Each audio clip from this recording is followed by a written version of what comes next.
नागपूरमध्ये काल झालेल्या पावसामुळे अनेक ठिकाणी पावसाचं पाणी साचलं होतं। त्यामुळे महानगरपालिकेने राबवलेल्या मान्सून पूर्व स्वच्छता मोहिमेची चांगलीच पोलखोल झाली आहे। सिव्हिल लाईन्स परिसरामध्ये महापालिकेच्या आवारामध्येच अनेक वेळ पाणी साचून राहिलं होतं। त्यामुळे सामान्यांकडून महापालिका कार्यपद्धतीवरती प्रश्नचिन्ह उपस्थित केलं जात आहे। तर नागपूरमधली ही दृश्य आपण पाहतोय। पावसामुळे शहरामधल्या अनेक भागामध्ये पाणी साचलेलं होतं आणि त्याच वेळी महापालिकेच्या आवारामध्येच हे पाणी साचल्याचं दिसतंय। त्यामुळे मान्सून पूर्व जी कामं होती ती महापालिकेनं नक्की केलेत की नाही असा सवाल या निमित्तानं उपस्थित झालेला आहे।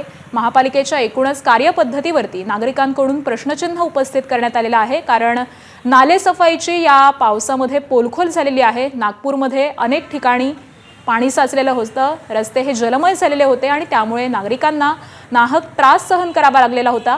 आणि तीच ही दृश्य आपण पाहतोय, महापालिकेच्या आवारामधली ही दृश्य आहेत। या आवारामध्येच पाणी साचलेलं होतं, त्यामुळे महापालिकेच्या कामाची या पद्धतीने पोलखोल झालेली आहे। एबीपी माझा, उघडा डोळे बघा नीट।